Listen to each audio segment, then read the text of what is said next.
नमस्कार, मेरा नाम भाऊ तोरसेकर। आप देख रहे हैं प्रतिपक्ष। दोस्तों, होली तो हो गई है और वैसे तो एक मेरी बात है, मैं झूठी शुभकामनाएं नहीं देता। शुभकामनाएं इसलिए नहीं देता कि मेरी शुभकामनाओं से कुछ होने वाला है ऐसा मुझे नहीं लगता। और शुभकामनाएं तब दी जाती है जब सामने वाले के ज़िंदगी में कुछ आशा होप नहीं बचता, तब हम उसे शुभकामनाओं पर छोड़ देते कि भाई इंसान के हाथ में कुछ नहीं रहा, शायद भगवान कुछ करे इसके लिए जब छोड़ देते, उसको ही मैं शुभकामनाएं मानता हूँ। इसलिए अगर मेरे मन में आपके लिए शुभकामनाएं है तो एक दिन या किसी त्यौहार के लिए नहीं होती, वो साल के 365 दिन के 24 घंटे मेरी शुभकामनाएं आपके साथ होती है। अगर वो होती है तो मुझे बार बार ये बात बताने की ज़रूरत नहीं होती कि इसके लिए आपको शुभकामनाएं, उसके लिए आपको शुभकामनाएं।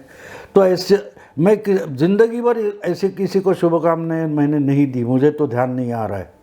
हाँ, लेकिन जिनके लिए मैं पूरा निराशावादी हूँ, जिनके साथ कुछ होने वाला नहीं, जो कुछ करने वाले नहीं और उनका कुछ होने वाला नहीं, उनको तो मैं शुभकामनाएं देता हूँ।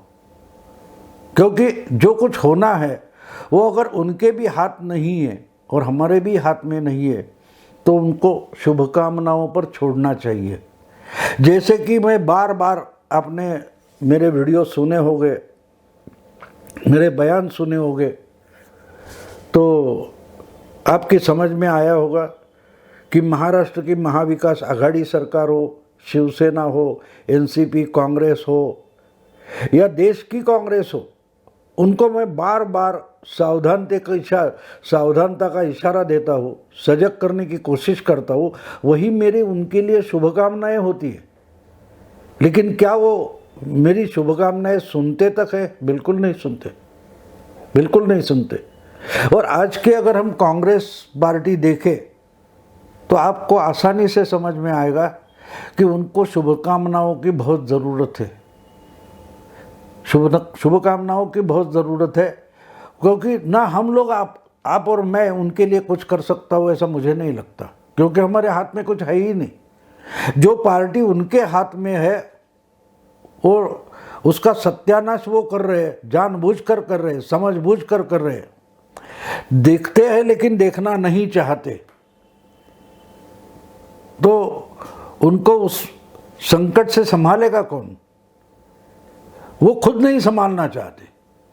देखो, कोई बीमार होता है ना तो डॉक्टर उसकी मदद करता है, डॉक्टर उसको ठीक नहीं करता। वो बीमार जो है, वो बीमार पेशेंट को खुद को लगना चाहिए कि भैया मुझे इस बीमारी से निकलना है, मुझे ठीक ठाक होना है।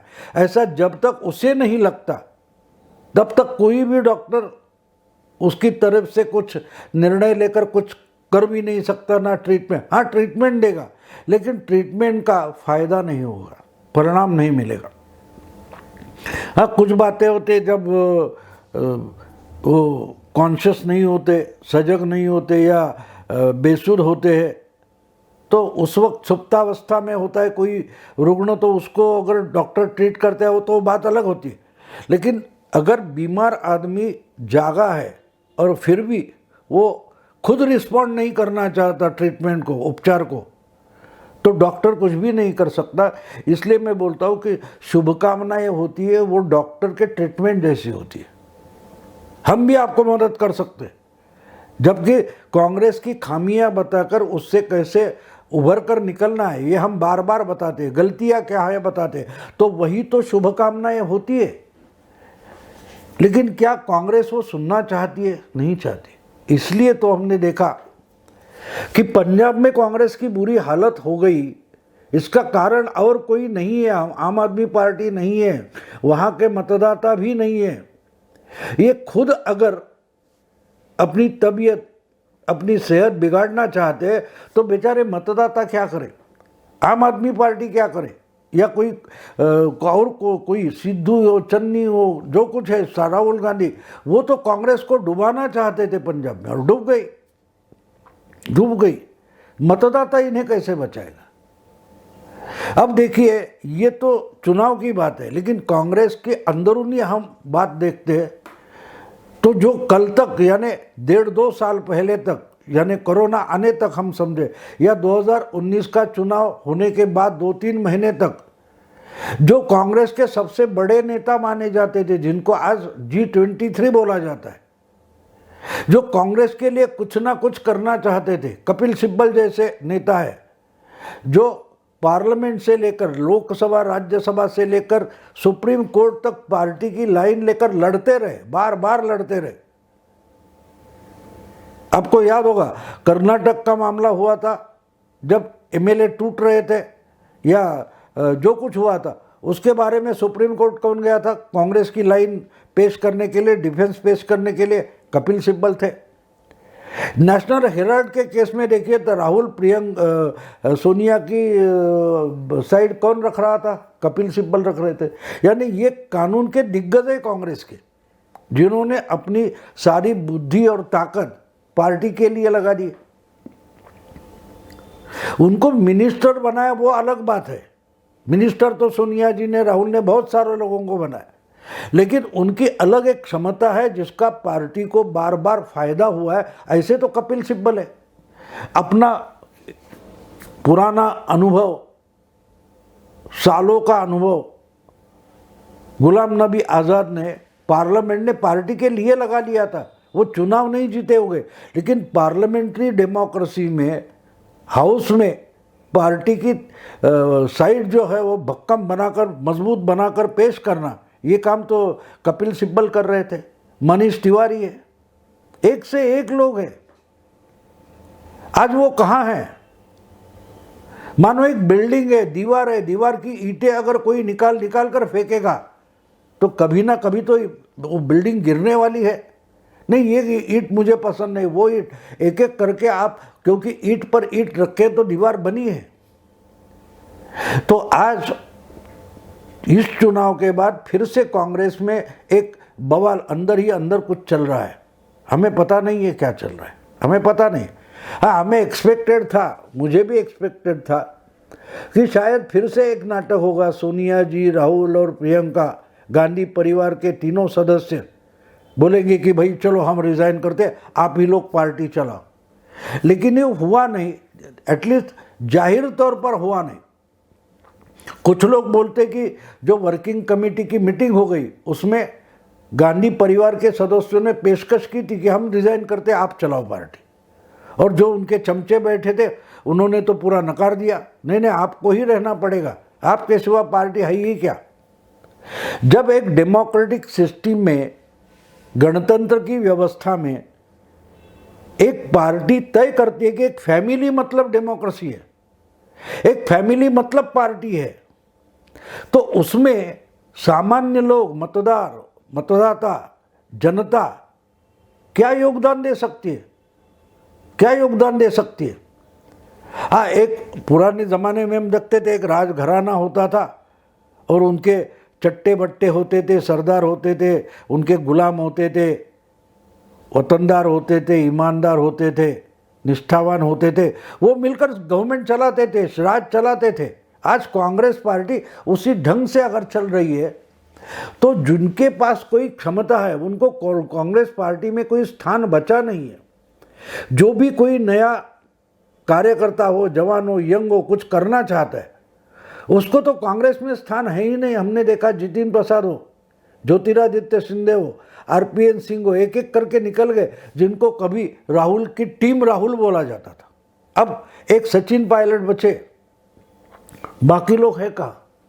तो कहने की बात यह है कि कांग्रेस के अंदर ही अंदर कुछ हो रहा है, और बहुत सारे लोग यानी जो पॉलिटिकल असेसमेंट करते हैं, आकलन करते हैं, राजकीय विश्लेषण करते हैं, एनालिसिस करते, वो सोचते हैं कि कांग्रेस फिर टूटेगी, यानी राहुल प्रियंका मिलकर कांग्रेस तोड़ेंगे और ये सब पुराने नेताओं को कचरे जैसे, कूड़े कचरे जैसे बाहर फेंक कर नई कांग्रेस खड़ी कर देंगे।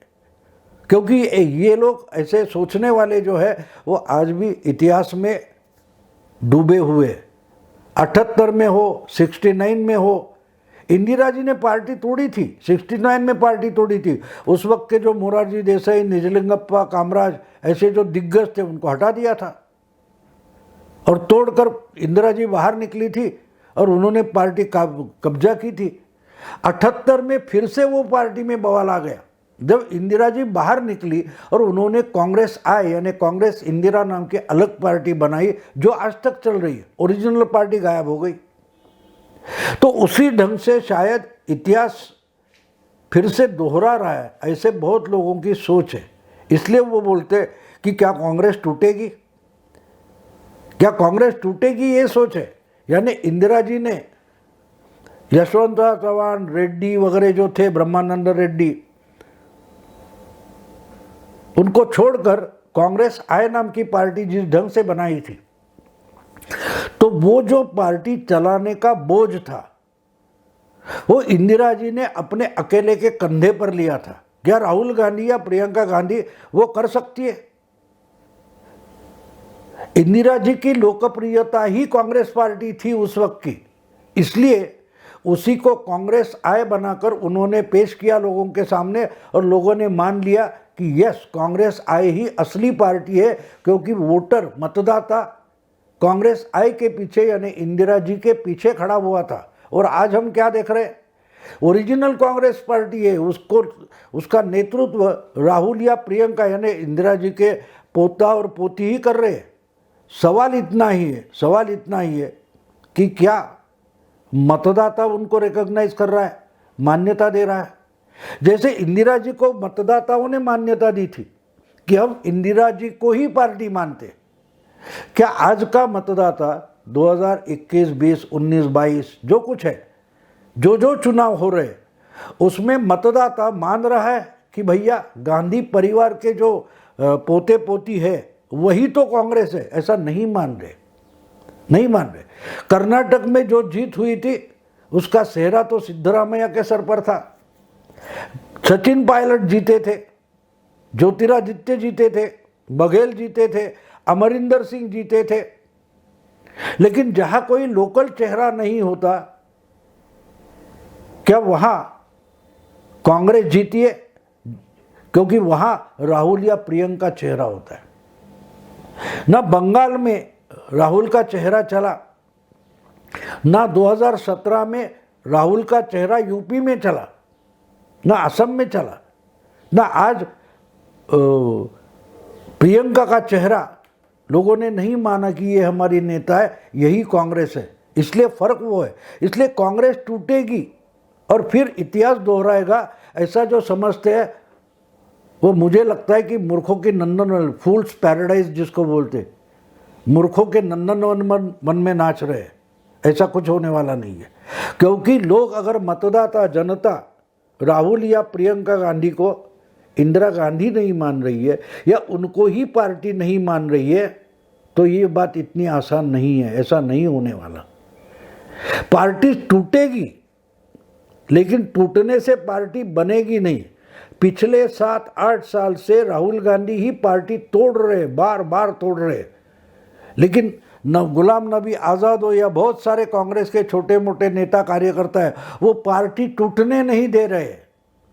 कुछ कांग्रेस के निष्ठावान मतदाता है, वो पार्टी टूटने नहीं दे रहे, इसलिए ये कांग्रेस है आज भी। जो दिखाई दे रही है वो गांधी परिवार के बलबूते पर और मेहरबानी पर नहीं है। कांग्रेस को मानने वाला जो मतदाता है या गुलाम नबी से लेकर जो अलग अलग राज्यों के छोटे छोटे कार्यकर्ता है, नेता है, रीजनल लीडर है, उनकी ताकत पर आज भी कांग्रेस जिंदा है। जो कुछ दिखाई देती है वो, इसलिए कांग्रेस टूटेगी नहीं। कांग्रेस टूटी नहीं है, कांग्रेस लूटी गई है। कांग्रेस लूटी गई है, लेकिन इसके बाद कुछ तो होने वाला है, क्योंकि फिर से G23 ग्रुप एक्टिवेट हो गया है, वो कुछ कर रहे। और जिस ढंग से प्रियंका वड्रा या राहुल गांधी बोल रहे, कृति कर रहे, वो देखे हम, तो मुझे लगता है कि अंदर ही अंदर बहुत कुछ हो रहा है। और कुछ होने जा रहा है। लेकिन इसमें मुझे एक लगता है कि उसमें कुछ और बातें भी है जो सामने नहीं आती। हमें वो समझनी चाहिए और अलग अलग जो खबरें आती है वो एक दूसरे से जोड़कर समझनी चाहिए कि अंदर ही अंदर कुछ हो रहा है, पक रहा है, खिचड़ी पक रही है। लेकिन किसकी खिचड़ी पक रही है और किसकी नहीं पक रही है, ये भी समझना ज़रूरी है।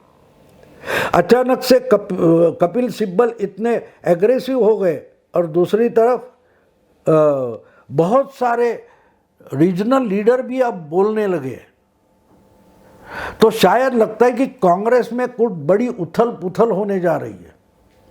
लेकिन ये बात कुछ अलग ढंग से और लीगल तरीके से होगी, ऐसा मेरा शक है।